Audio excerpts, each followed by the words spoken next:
Yeah, I'm just running some errands here this afternoon, and I'm here at the FSA office, the USDA. The FSA stands for Farm Service Agency. This is where all the crop payments and stuff come from. And someday I might make a video of it, but like I said, I don't get it. I haven't signed up for crop payments for the last 2 years. What I get didn't matter too much, and I never signed up for anything anyhow. And I do believe the less you deal with the government, the better.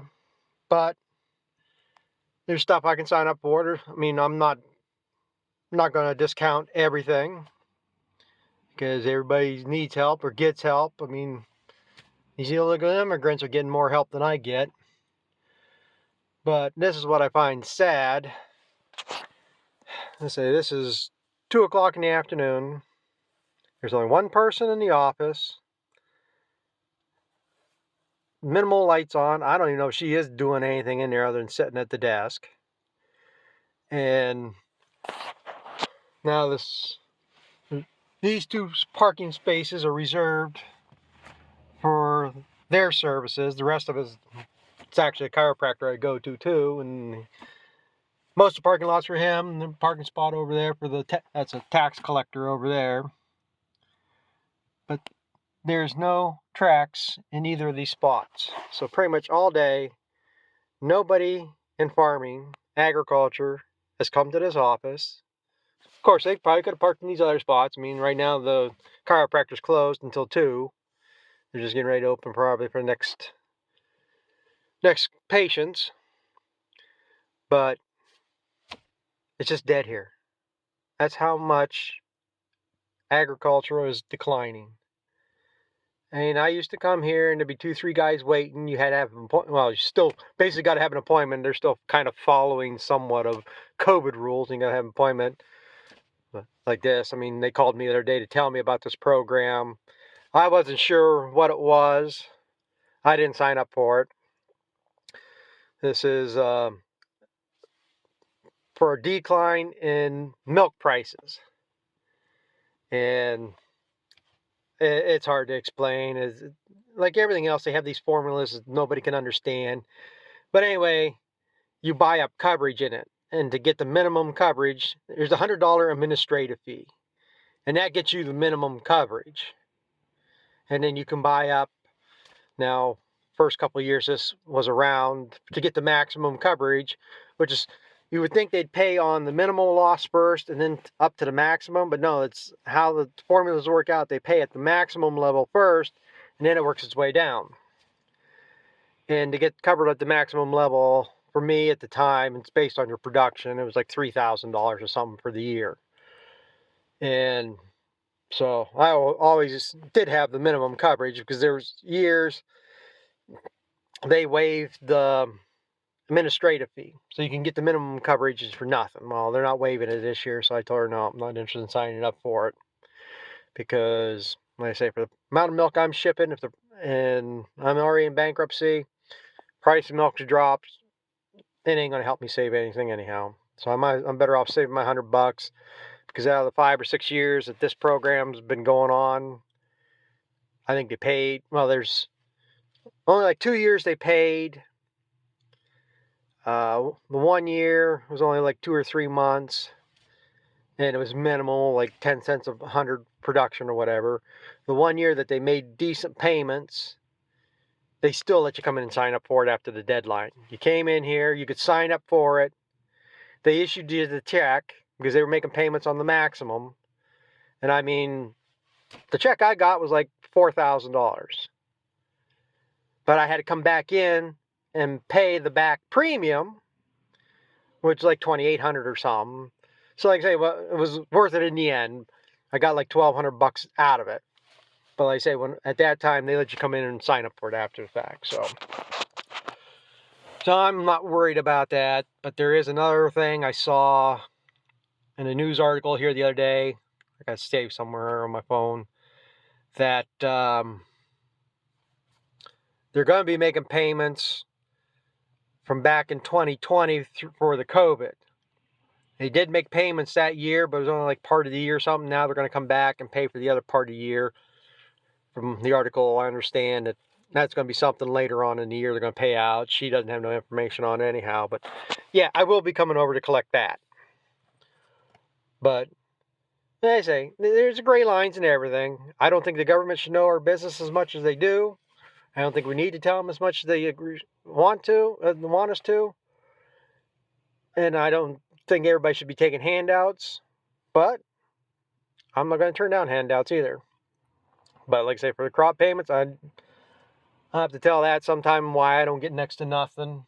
So I'm not even worried about reporting it. So, but that's just a little bit trip around. This is what I just find funny here. That there's no. The whole point of this was because there's no real activity here because of the amount of farmers that are around anymore. So I gotta finish my running. We'll catch up here in a bit. We'll see if this stays in focus. It's fading in and out now just because it's dark and I'm moving or what. But I did. I put a bale of hay out here for these cows in the back, and I didn't get most of my hay tarped up this year. So this has been sitting outside, and it's got a crust on it. It's froze. If I just leave it, yeah, they'll eventually bust through it. But more than likely, they'll start rubbing their heads on it, knock it off here. They've already busted up this bale feeder. There is one there. But what I'm going to do is I'm going to get it opened up for them so they can get into it. And since this is the bottom right here, it's a lot of mucky stuff, rotten. It goes in there 3-4 inches, 5 inches maybe. So what I'm going to do is I'm going to make a cut down this side of it and somewhere over here so I can flop that out. It'll be opened up to the good hay, and then they can push this ring off of it and do whatever they need to get to it. But that's what I'm going to do here right now, because I don't think many people seen anybody do it this way.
That's, I ain't gonna open it up here much, just so they can start peeling this back and get down to the center of it. But it is not the best thing to do with a chainsaw. I have burned up 2 chainsaws, and I got a third one. I don't know if it's in the right condition or not. But when I first moved into this barn, this right here was just left dirt. I had a wall. I had this side walled all the way down through on these posts. And the original plan in this barn was to do what they call a compost pack. And you just put a lot of bedding in there. And you're supposed to go in there every day or so, mix it up. You're supposed to start out with like a 10-12 inch base. And you mix the manure and stuff in, and then like once a week you have to go in there and add new bedding, and a lot of it is just, most people would use sawdust. Well, I forget what this actually measured out to. This was something, it was over, pretty sure this was over like 3,000 square feet. You realize how many semi-loads of sawdust you would need to start out with? But what was nice, you didn't need manure storage. You clean this out once a year, you know, there's a lot of benefits to it. Well, like I say, since I didn't have that many, didn't want to spend that much on sawdust, my next option was, because all you need is a carbon source. So you can use any plant material, anything you can compost you could use. Just got to have a massive amount to start. Well, I realized I had a bunch of neighbors that weren't making hay or anything anymore. They were just brush hogging ground. I could get probably all the hay I needed to start, so that's why I bought that bale chopper. Well, do you realize how many bales of hay you have to chop to get started out there? I mean, I chopped 4 bales in a pile of hay out there. Right, what I got in these stalls right now is about a bale's worth. I gotta go and scatter back out here yet. But the problem is, when I bought that bale chopper, the knives are bad in it, and it wouldn't chop for crap. So that's where I ended up. It just ended up being a manure pack, which ended up, I was bringing bales of hay in, setting them in here. I was actually quartering them. I would cut clear to the center, 4 cuts through it, break it up, and then I would take a pitchfork and I would scatter it all around out here. And I did that from 2007 to 2012, and when I put the free stalls in, because the biggest thing was I could not keep it clean. Because I was using numbers from Penn State and Hoard's Dairyman literature that I've gotten, and I was taking into account the whole area that cows have access to. Well, I had too many cows for the area that I had bedding, and it was just muck up. Couldn't keep them clean. I had a lot of mastitis problems. So that's where I ended up. I went ahead and put the free stalls in. And like I said, I could use the chopped bedding to bed the stalls, and it works out. But this is just an Echo chainsaw. One of the best starting chainsaws I've ever had. I don't like this size chain on it though, because I've always had problems with every saw I've had this size chain. I think it's not the 3/8, it's a size smaller. And like I say, it just jumps off and stuff. I just put a new bar and clutch on this one. So far it's hold up for what little I use it for. But the biggest problem is, where you ruin the saw is, that grass collects up in there. And then eventually, well, this saw, I melted the one cover on it a little bit, because this was the last saw I was using. Like I say, it's possible, but you got to keep that cleaned out. And it does help. I got another chain. I'm going to go see if I can find it, and I'm going to show that too.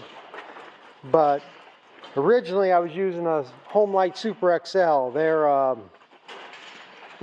it was made back in the 60s. Everything was metal back then, even the newer XLs. My dad had 2 of them. I burned up that original one he had. I seized up the second one eventually. I bought a 3rd one on eBay, and that saw is still good. I'm pretty sure it runs. Like I said, I haven't ran it in 7-8 years, because the thing is, it runs 32-to-1 gas. Everything else runs 50-to-1. And I wasn't mixing up gas just for that Homelight saw, so I haven't used it here lately. But I have another chain and bar, and that was the other problem too. You have to have, I recommend a hard tipped bar, because I was burning up the sprockets on these roller nosed bars. Even if you greased them every time you came out here, I eventually burned them things up. Had them smoking and everything. So that's, they say it's possible, but you really got to watch it. Well, I'm going to say, I'm going to go see if I can find another chain. There is a chain specifically made for cutting bales of hay. I don't think it's that much better, or any better, because it still plugs up in there, but it does, I don't know if it's better or not, but there is a chain designed specifically for it. So if I find that, I'll be back. I gotta get this wrapped up. Yeah, I came up here looking for that chainsaw chain is made to cut hay. And it ain't where it was hanging, where I thought it was hanging. I actually thought it was, this is the bar I bought, the 20-inch hard-nosed bar. See, most chainsaws have a roller sprocket in here, and it puts less drag on the chain to spin. Well, a hard nose, that sprocket ain't in there.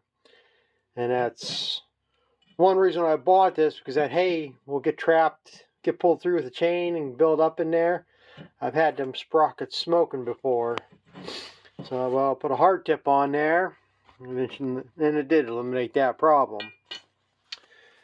But I thought I had that chain with this bar hanging here, but the bar was just sitting here and the chain's not.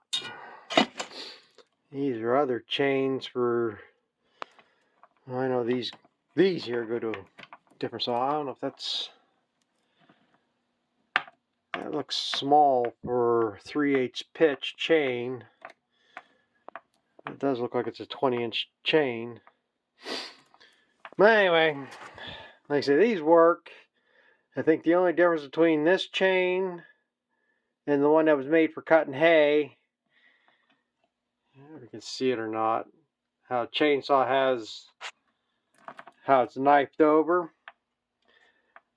That top face is basically not there. So it's just basically the straight, and I think, pretty sure it didn't have these the raker piece to it, or your depth raker. But I think you could almost get away with just grinding this face off of it, so you just have the straight. All it does, like I say, this tends more to hook and drag it out. I don't think this cuts anything, but you're taking a smaller bite, so you don't get as much of the long stringy stuff. And that's what builds up in them clutches on the chain, or on the saw. And then you got your clutch spinning in there, and it just builds up friction and it'll get hot. So, wish the hell I could find it. It's fairly expensive. If I remember right, for a 20-inch 3/8 chain, it was $138 or something. Trying to think if this was another chain I bought to buy, because it's got these safety.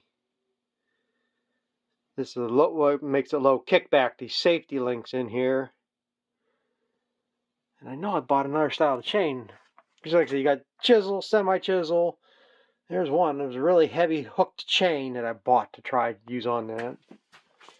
Unless it was a 16-inch chain I bought to put on this saw.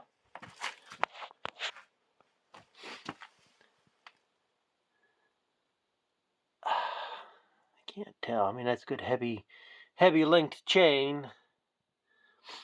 Maybe that was the one special one I bought to try too. That's not the hay chain. So, but yeah, this is the other home light I bought. The third one, I had this one. I think it might have got screwed up a little bit, but it's a good saw.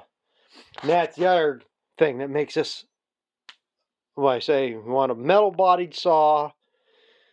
And the other nice thing about this saw, it has a manual oiler to it too. Because I tell you, that hay, I think that's another reason why the chain gets hot. That hay basically wipes that oil right off. So like I say, Homelight Super XL, in my opinion, is the better saw for this. These newer ones with, I don't have the other one around here, down in the barn yet. It's got,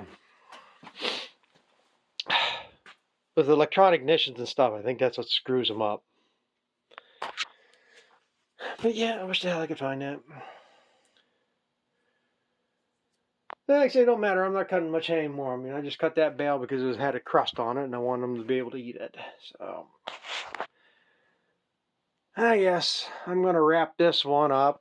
Like I say, I guess if anybody has any questions on anything I brought up, like I say, I'll keep trying to figure out how to make a video about them, like farm subsidies and stuff. And I just don't know how to explain it.